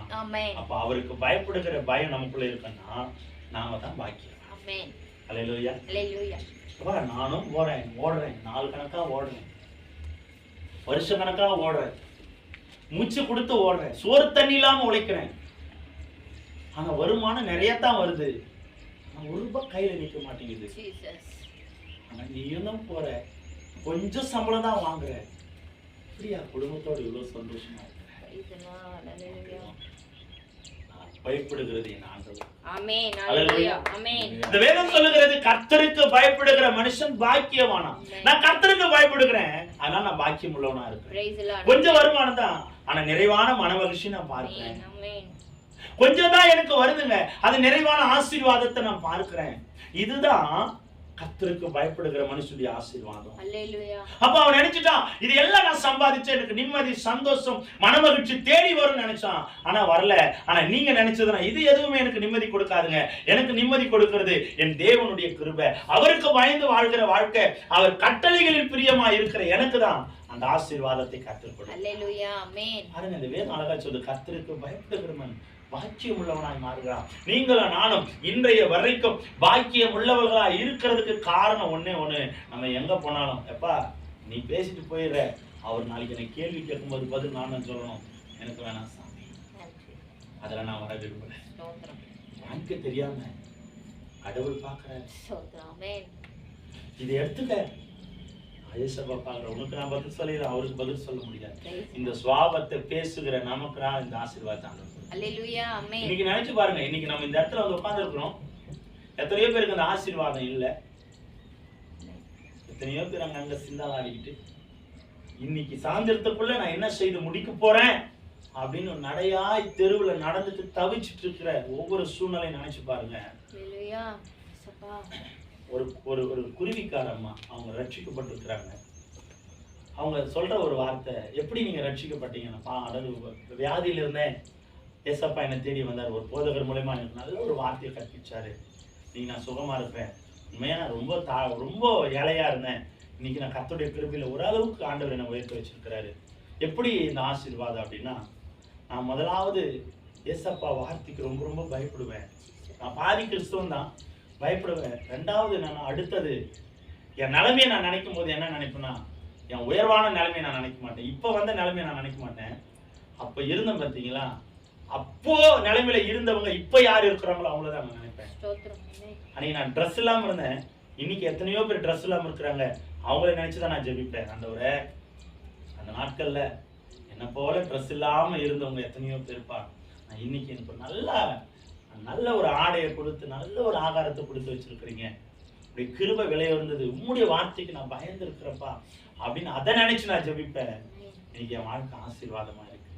உருவிக்காரம்மா சாட்சி சொல்றாங்க, அவ்வளவு அழகா சாட்சி சொல்றாங்க. காரணம் என்னன்னா, அவங்க சமுதாயத்துல என்னன்னா டக்குனு கிறிஸ்டியனா மாறக்கூடாது, கட்டுப்பாடு நிறைய இருக்கு. ஆனாலும் இந்த வார்த்தை என்னோட பேசுச்சு, அந்த வார்த்தைக்கு நான் பயந்தேன், ஆண்டவரை பிடிச்சுக்கிட்டேன், இன்னைக்கு நான் நல்லா இருக்கிறேன்.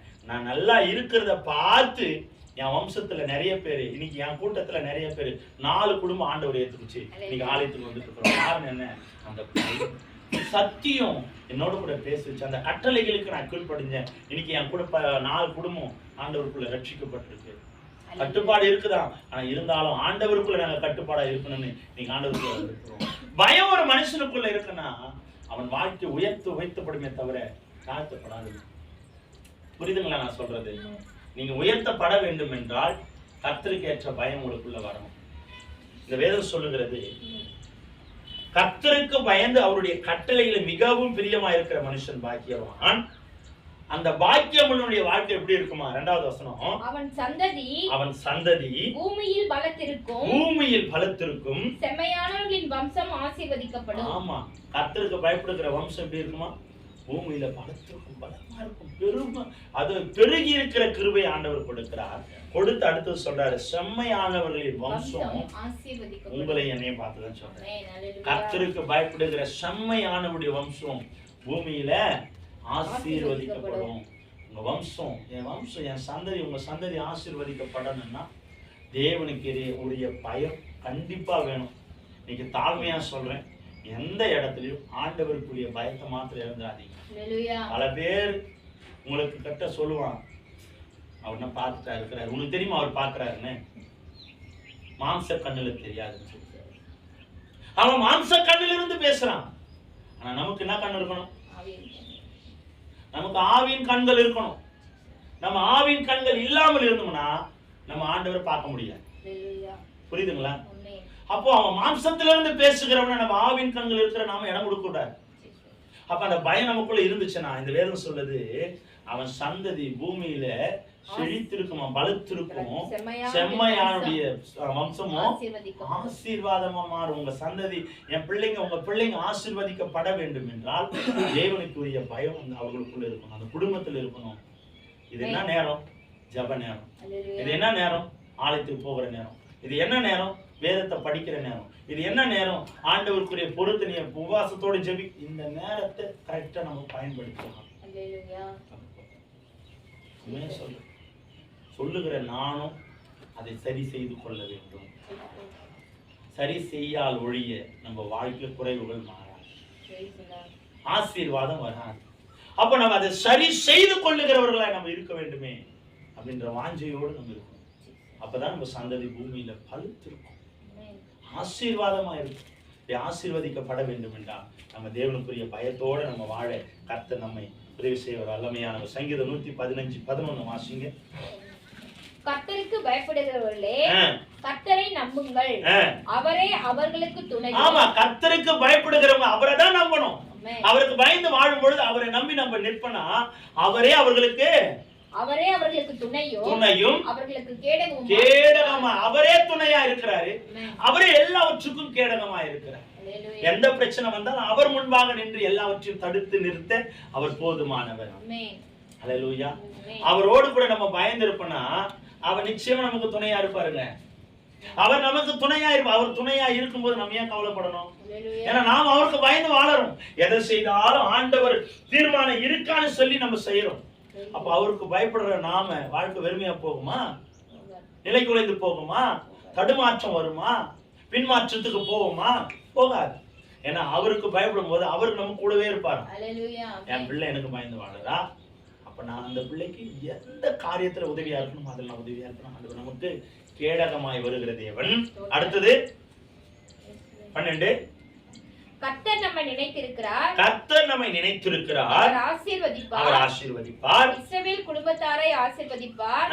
அவர் ஆரோன் குடும்பத்தாரை. ஆமா, இஸ்ரவேல் குடும்பத்தாரை, ஆரோன் குடும்பம். இன்றைய வரைக்கும் ஆரோனுடைய குடும்பம் பூமியில் இருக்கு தெரியுமா? சாட்சி பூமியில படுத்திருக்கும். எங்கேயோ ஒரு மூலையில அவன் சந்ததி வளரும். இனி வரைக்கும் ஆரோனுடைய சந்ததி பூமியில வளர்ந்துட்டு இருக்கு. ஆச்சரியமாச்சு அந்த சத்தியம். அந்த வார்த்தையை நான் கேட்கும் போது அவ்வளோ சந்தோஷமா இருந்ததுப்பா. இவ்வளோ பெரிய ஆசீர்வாதம் ஒரு மனுஷனுக்கு கிடைக்குமா? 1000 ஆண்டுகளுக்கு முன்னால இருந்த ஒரு ஆர்வம். ஆனா அவன் சந்ததி இன்னைக்கு ஒரு பூமியில நடக்குது, பேசுது அப்படின்னா எவ்வளவு பெரிய ஒரு ஆச்சரியம்.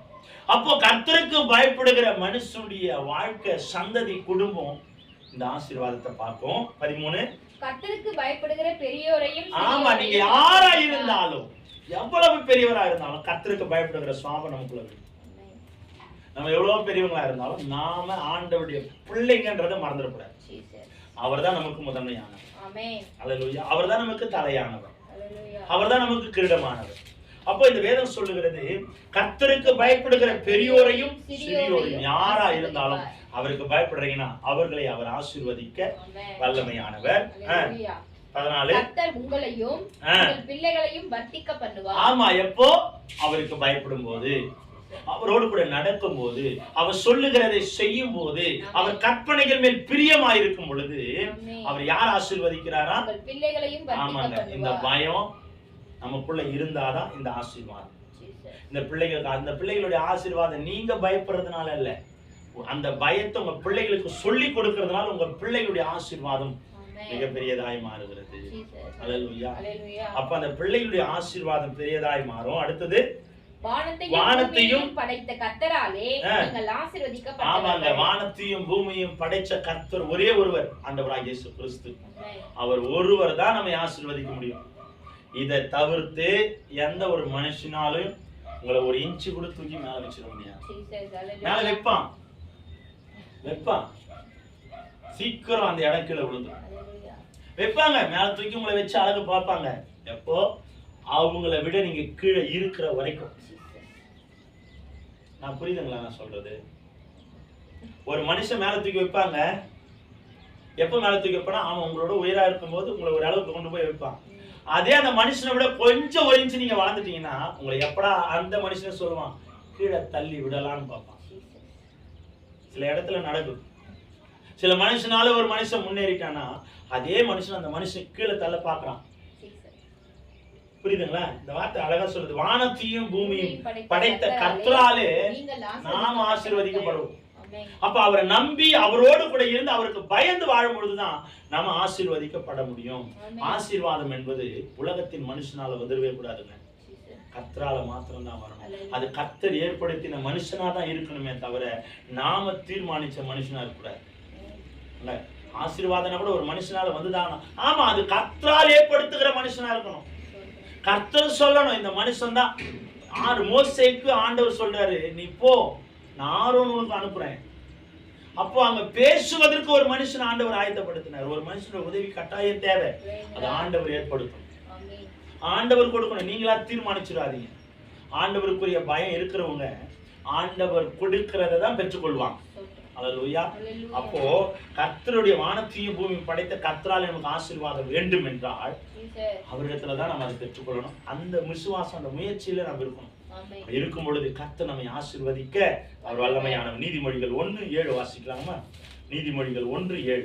கர்த்தருக்கு பயப்படுதலே ஞானத்தின் ஆரம்பம், மூடர் ஞானத்தையும் போதகத்தையும் அசட்டையார்கள். கர்த்தருக்கு பயப்படுகிறது ஞானத்தின் ஆரம்பம். இது யாரெல்லாம் பிரியமா இருக்கிறாங்க ஞானத்தை பெற்றுக் கொள்கிறாங்க. இதை யார் அசட்டை பண்ணுகிறாங்களோ, யார் அசட்டை பண்றாங்களா? மூடர் ஞானத்தையும். அசட்டை பண்ணுகிறவங்கள யாருன்னு சொல்றாரு? முட்டாள், மதிக்கேடன். இப்ப நல்ல தெளிவா தெரிந்து கொள்ளுங்க. இப்ப நம்ம ஆண்டவருடைய வசனத்தையும் கட்டளைகளையும் பயத்தையும் நம்ம வெறுக்கிறோம்னா நம்ம யாரு? நம்ம உலகத்துல சொல்லிக்கலாம், நான் அறிவாளி, நான் ஞானம் உள்ளவன். ஆனா அந்த வேதம் நம்மள ஒரே ஒரு வார்த்தையில கீழே தள்ளுது, நீ பயம் இல்லைன்னா, ஆண்டோடைய பயம் இல்லைன்னா நீ முட்டாள். அப்ப தேவ பயம் ஒரு மனுஷனுக்குள்ள இல்லையானா, அவன் எவ்வளவு படிச்சு பட்டம் வாங்கினாலும், பல மனுஷனுக்கு முன்னால சர்டிபிகேட் வாங்கினாலும், ஒரே ஒரு வார்த்தை சிம்பிளா முடிச்சிட்டாரு, கர்த்தருக்கு பயப்படுதலே ஞானத்தின் ஆரம்பம். அதை மூடர் அசட்டை பண்றாங்க. யாரு? மூடர். அப்ப நம்ம அசட்டை பண்ணோம்னா நம்ம மூடனா இருக்கிறோம், முட்டாளா இருக்கிறோம், மதிக்கேடரா இந்த உலகத்துல வாடுறோம், அறியாமையில வாழ்ந்துட்டு இருக்கிறோம். இவ்வளவு படிச்சும் இவ்வளவு வாழ்ந்தும் நான் பிரயோஜனமற்றவனாய் மாறுகிறேன் அப்படின்னு இந்த வேதம் சொல்லுகிறது. அப்ப தேவனுக்கு பயப்படுகிற பயம் நம்மளை ஞானம் உள்ளவனாய் மாற்றும், அறிவாளியாய் மாற்றும், தெளிந்தவனாய் மாற்றும், திடன் உள்ளவனாய் மாற்றும், பகுத்தறிவு உள்ளவனாய் நம்மை மாற்றும். அப்ப தேவ பயம் நமக்குள்ள கட்டாயமா வேணும். நமக்குள்ள மாத்திரமல்ல, நம்மை சார்ந்தவர்களுக்கும் அதை நம்ம கற்றுக் கொடுக்கிற தேவ பிள்ளைகளா நம்ம மாற கர்த்தர் உதவி செய்வார். நீதிமொழிகள் 14:27 கடைசியா நான் முடிக்கிறேன். நீதிமொழிகள் 14:27 வாசிங்க. கர்த்தருக்கு பயப்படுதல் ஜீவ ஊற்று, அதனால் மரண கண்ணிகளுக்கு தப்பலாம். கர்த்தருக்கு பயப்படுது ஜீவ ஊற்றா. அதுதான் எப்பவுமே நம்ம ஜீவனுடைய வாழ்க்கையில எப்பவுமே ஊற்று போல சொரகிக்கிட்டே இருக்கும். நம்ம வாழ்க்கை வரைக்கும் நம்ம ஜீவனா இருப்பதற்கு காரணம் அந்த ஒரு பயம் இருப்பதனாலதான் அந்த வாழ்க்கை இன்றைய வரைக்கும் ஊற்று போல நம்ம வாழ்க்கையில சொல்றதுக்கு அழகா சொல்றது. கர்த்தருக்கு பயப்படுதலே ஜீவ ஊற்று, அதனால் மரண கண்ணிக்கு. எத்தனையோ பேர் நமக்கு விரோதமா பல காரியங்களை விதைச்சு வச்சிருக்கலாம், மறைச்சு வச்சிருக்கலாம், கண்ணியை புதைச்சு வச்சிருக்கலாம். இதுல இருந்து நம்ம தப்பிக்கணும்னா இந்த பயம் நமக்கு வேணும். ஆமால, தேவ பயம் நமக்குள்ள இருந்துச்சுன்னா தேவையில்லாத இடத்துல நம்ம போகவே மாட்டோம். சில மனுஷன் கூப்பிடுவான், வா சினிமாவுக்கு போலான்னு. அந்த சினிமாவுக்கு நம்ம போறோம் அப்படின்னா, தேவ பயமற்று நம்ம போறோம் அப்படின்னா, அந்த இடத்துல ஏதோ ஒரு கண்ணி நமக்கு வைக்கப்பட்டிருக்கு. அந்த இடத்துல மாத்திரம் இல்லை, அந்த சினிமாலையும் ஏதோ ஒரு பிரச்சனை நம்மளை தொடப்போகுது. அதனால நம்ம ஒரு பிரச்சனையை சந்திக்க போறோம். அந்த பிரச்சனை நம்மளை பல பிரச்சனைகளை கொண்டு போக போகுதுன்னு அர்த்தம். எப்போ? தேவ பயம் இல்லாததுனால. இன்னைக்கு நிறைய பேர் என்ன பண்றாங்கன்னா, எப்படா சண்டே லீவு கிடைக்கும். கர்த்தருக்குள்ள இருக்கிறவங்க கிறிஸ்டியன் சொல்றாங்க, நாளைக்கு ஆராதனை முடிச்சுட்டு சினிமாவுக்கு போயிடலாம். கிறிஸ்டியன் கர்த்தருக்குள்ள இருக்கிறவங்க திருவிருந்தையும் ஆண்டோட ரத்தத்தையும் சரீரத்தை எடுக்கிறவங்க சொல்றாங்க, சர்ச்சை முடிச்சுட்டு சினிமாவுக்கு போயிடலாமா, புது படம் வந்துட்டு. இன்னைய நாலு முழுக்க நீ அதை பல தடவை உட்காந்து பார்த்தாலும் வாழ்க்கையில பாதுகாப்பு வரவே வேண்டாம். கண்ணி வேணா வைக்கலாம், பிரச்சனை வேணா கொண்டு வரலாமே தவிர பாதுகாப்பு கொண்டு வர. இந்த வேதம் அழகா சொல்லுது பாருங்க, கர்த்தருக்கு பயப்படுதலே ஜீவ ஊற்று, அதனால் மரண கண்ணிக்கு தப்பலாமா. நம்ம கர்த்தருக்கு பயப்படும் போது மரண கண்ணி எங்கெங்க வச்சிருக்கிறாங்களோ அதுல இருந்து நம்ம விலகி வாழ முடியும். சொல்றேன், இந்த உலகத்துல நமக்கு கண்ணுக்கு தெரியாம நம்ம இருதயத்திற்கு சிந்தைக்கு புலப்படாமல் இருக்கிற அநேக கண்ணிகள் நமக்கு விரோதமா புதைக்கப்பட்டிருக்கு. நடக்கிற வழியில புதைக்கப்பட்டிருக்கு, பார்க்கிற மனுஷர்கள் மத்தியில புதைக்கப்பட்டிருக்கு. ஜாக்கிரதையா இருக்கணும்னா தேவனுக்கு ஏற்ற பயம் இருக்கும். எந்த மனுஷனிடத்துல போகணும்னாலும் தேவனுடைய விருப்பத்தை கேளு. அதுதான் உங்களுக்கு சொல்றது, ஆவியின் அறிவு நமக்கு வேணும், ஆவிகளை பகுத்தறிகிற ஞானம் நமக்கு வேணும், தேவனுடைய வசனத்தை கேட்டு அதன்படி அறிந்து கொள்ளுகிற ஞானம் நமக்கு வேணும். இது இல்லாத ஒழிய பல கன்னிகளுக்கு நம்மளால தப்பிக்கவே முடியாது. அதுதான் நம்ம வசனம் ஜெபிக்கிறோம், ஆண்டவரே பகுத்தறிகிற ஞானத்தை கொடுங்க, ஆவிகளை பகுத்தறிகிற ஞானம். சில நேரத்துல சில கன்னிகள் எனக்கு விரோதமா வைக்கப்பட்டிருக்கிற அந்த கன்னிகளை விலகி வாழ்கிற ஞானத்தை எனக்கு கொடுங்கப்பா. யார் வேணாலும் கூப்பிட்டாலும் போயிடக்கூடாது, எந்த காரியத்தை செய்யனாலும் செஞ்சிடக்கூடாது, எதை வாங்கினாலும் வாங்கிட்டு வந்துடக்கூடாது. எல்லாத்திலையும் ஒரு ஜாக்கிரதை நமக்கு வேணும், ஆண்டவருடைய ஞானம் நமக்கு வேணும். எதை வாங்கினாலும் ரெண்டு சொல்லுவாங்க, நாளைக்கு இங்க வந்துட்டு நம்ம போயிடலாம், இந்த நேரத்துல ஏதோ ஒரு காரியம் இந்த நாள்ல இருந்து பிசாசு தடைப்பட நினைக்கிறான். யோசிக்கணும், ஆண்டோடைய தீர்மானத்தை எதிர்பார்க்கணும். ஆண்டவரை இந்த நேரத்துல நம்ம போலாமா, அது உயிர் நண்பனாவே இருக்கட்டும். இன்னைக்கு நான் சொல்லட்டுமா, உயிர் கொடுப்பான் தோழன் அப்போ, உயிர் எடுப்பான் தோழன் இப்போ. அதனால தயவு செய்து எது எடுத்த நம்ப வேணாம்னு சொல்லல, ஜாக்கிரதையா நம்பு, ஆண்டவருடைய ஞானத்தை பெற்று நம்புங்க. யாரு வேணாலும் பேசினாலும் கூட பேசுறதோ, பழகுறதோ, போகிறதோ, வாங்குறதோ, சாப்பிடுறதோ. ஓனாய் தந்திரம் உள்ளவன், அப்படியே பார்த்துட்டே இருப்பான், நல்லபடியா பார்த்துட்டே இருப்பான். கடைசியில நம்முடைய அவனை எப்போ விழுங்கலான்னு சொல்லி வகை தேடுவானே தவிர நாம் அதுல ஜாக்கிரதையா இருந்து வாழ்ந்துட்டு போனாங்க. அப்ப நம்ம எல்லாத்துலயும் தேவ ஞானம் நமக்குள்ள கலந்துருக்கணும். சொல்றாரு அழகான ஒரு வார்த்தை, அதனால் மரண கண்ணிகளுக்கு மரணத்தின் அந்த கண்ணியிலிருந்து நம்ம தப்பணும்னா, விலகி வாழணும்னா, பாதுகாப்பா இருக்கணும்னா இந்த வேதம் கர்த்தருக்குள்ள பயப்பட சொல்லு. இந்த பயத்துக்குள்ள இருங்க. எந்த சூழ்நிலையிலும் தேவ பயத்தை இழந்துடாதீங்க. சரியான நேரம், சரியான பாதை, சரியான மனிதர், சரியான இடம் எதுன்னு தீர்மானிக்கிற அந்த ஞானத்தை கர்த்தருக்குள்ள பெற்றுக்கொள்ளுங்க. அப்படி பெற்றுக்கொள்ளுகிற நீங்களும் நானும் பாக்கியம் உள்ளவர்கள், குறைவுபடாதவர்கள், ஞானம் உள்ளவர்கள், தெளிவுள்ளவர்களாய் வாழ கர்த்தர் நம்மை ஆசீர்வதிப்பார். அல்லேலூயா. நம்புறீங்களா? உண்மையா கர்த்தர் நிச்சயமாய் இந்த நாளிலே உங்களை கர்த்தருக்குரிய பயத்துல உங்களை நடத்த நான் ஜெபிக்கிறேன். இன்னமாய் கர்த்தர் உங்களை ஆசீர்வதிப்பார்.